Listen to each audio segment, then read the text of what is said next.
The great pyramid of Giza आज से 4500 साल पहले बनाए जाने वाला एक ऐसा अजूबा है जो कि आज तक इंसानों को हैरान करके रख देता है। दोस्तों, इस पिरामिड की हाइट 441 फीट है और यह पूरे 4000 सालों तक इंसानों के द्वारा बनाए जाने वाले सबसे ऊंचा स्ट्रक्चर है।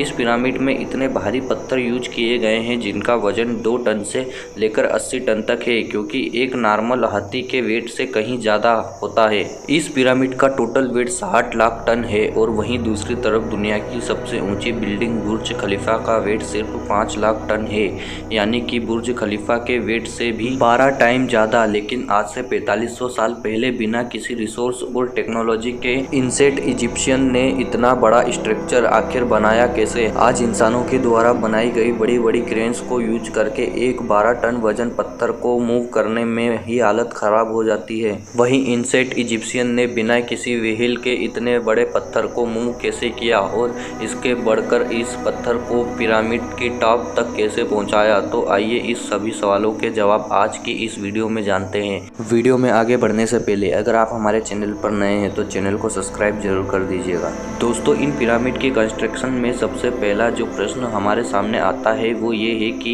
एंशिएंट इजिप्शियन इतने सारे स्टोन्स आखिर लाए कहां से, क्योंकि सिर्फ एक पिरामिड में ही 2.5 मिलियन स्टोन्स यूज किए गए। इसका जवाब आर्कियोलॉजिस्ट ने 1941 में ही ढूंढ निकाला था। आर्कियोलॉजिस्ट को गीजा से 18 किलोमीटर साउथ ईस्ट की तरफ तुरा में काफी बड़ी बड़ी लाइमस्टोन क्वारीज मिली और आर्कियोलॉजिस्ट के मुताबिक यही वो जगह है जहां से एंशिएंट इजिप्शियन के पिरामिड के लिए लाखों लाइमस्टोन निकाले होंगे। लेकिन फिर हमारे सामने एक और सवाल आता है कि कैसे एंशिएंट इजिप्शियन ने यहाँ से इतने बड़े बड़े और परफेक्ट स्क्वायर शेप्ड स्टोन काटे? दोस्तों, इसका आंसर भी आर्कियोलॉजिस्ट को इसी क्वेरी से मिला।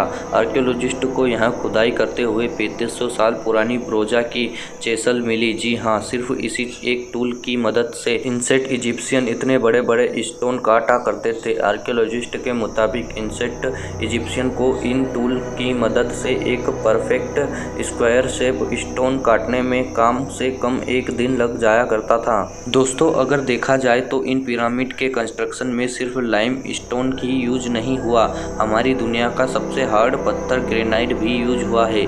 यह पत्थर इतना हार्ड होता है कि आज के टाइम में बिना ग्राइंडर के इस पत्थर को काटना असंभव है। और वहीं दूसरी तरफ एंशिएंट इजिप्शियन ने यह पत्थर काटे ही नहीं बल्कि इनका एक्यूरेट काटा कि इनमें 1 मिलीमीटर का डिफरेंस भी नहीं देखने को मिलता। लेकिन कैसे एंशिएंट इजिप्शियन ने इतना हार्ड पत्थर काटा, क्योंकि चेसल से ये पत्थर कट ही नहीं सकता। और यही वो प्रश्न है जिसने पूरी दुनिया को सोच में डाला हुआ है। दोस्तों, अब पिरामिड की कंस्ट्रक्शन में दूसरा और सबसे इम्पोर्टेंट क्वेश्चन आता है कि कैसे एंशिएंट इजिप्शियन ने बिना व्हील के इतने बड़े बड़े स्टोन्स क्वारी से कंस्ट्रक्शन साइट तक ट्रांसफर किए। इस पर इजिप्शियन आर्कियोलॉजिस्ट 2 थ्योरी प्रोजेक्ट करते हैं। पहली यह कि इजिप्शियन ने क्वारी से लेकर गीजा तक एक कनाल बनाई होगी और बड़ी बड़ी बोट्स पर स्टोन्स को रखकर कंस्ट्रक्शन साइट तक पहुंचाया जाता होगा। लेकिन आर्कियोलॉजिस्ट को अभी तक कोई कनाल का कोई भी प्रूफ नहीं मिला, जबकि दूसरी थ्योरी काफ़ी हद तक रियलिटी मानी जाती है। यूनिवर्सिटी ऑफ एम्स्टर्डम की एक रिसर्च के मुताबिक एंशिएंट इजिप्शियन पत्थरों को मूव करने के लिए वुडन स्लेट्स का यूज किया करते थे और इसका प्रूफ हमें इजिप्ट से मिलने वाली काफ़ी पेंटिंग में भी देखने को मिलता है। जैसे कि इस पेंटिंग में देखा जा सकता है कि एंशिएंट इजिप्शियन एक स्टैचू को मूव करने के लिए वुडन स्लेट का यूज कर रहे हैं।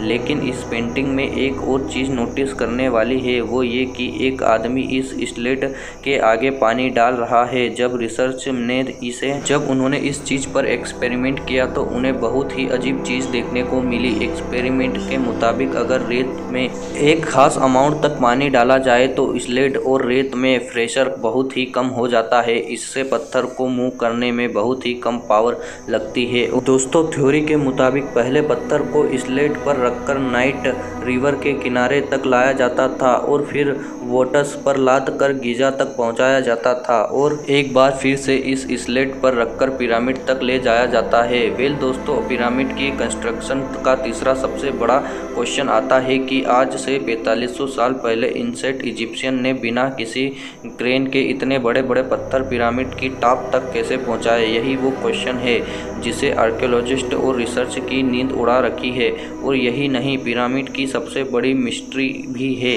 इस पर आर्कियोलॉजिस्ट के दो ओपिनियन है, जिसमें सबसे पहला रेम सिस्टम है और दूसरा लीवर सिस्टम है।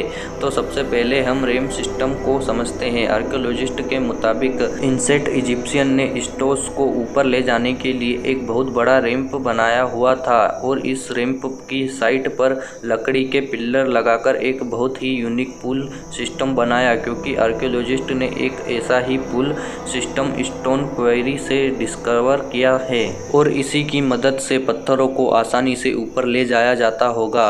वेल, इसी रैंप वाली थ्योरी पर लोगों की अलग अलग राय है।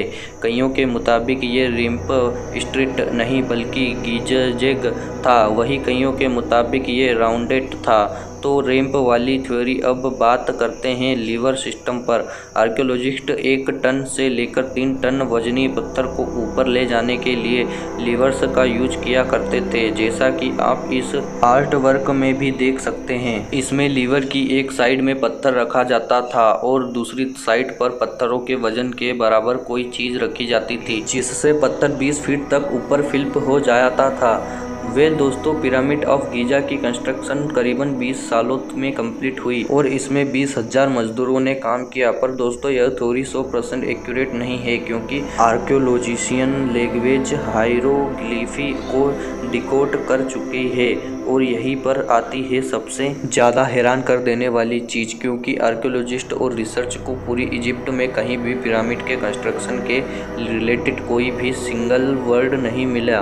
और सबसे बढ़कर पिरामिड के अंदर लिखी हायरोग्लिफिक्स में कहीं भी पिरामिड की कंस्ट्रक्शन का कोई जिक्र नहीं। इसका मतलब यह है कि शायद यह पिरामिड इजिप्शियन ने बनाया ही ना हो, बल्कि इन पिरामिड को किसी और ही सिविलाइजेशन ने बनाया हो। दोस्तों, आपकी इस पर क्या राय है? अपनी राय कमेंट में ज़रूर बताएं। और वीडियो पसंद आई हो तो चैनल को सब्सक्राइब और वीडियो को लाइक कर दीजिएगा। और ऐसी इंटरेस्टिंग चीज़ें देखने के लिए हमारे चैनल को सब्सक्राइब करें।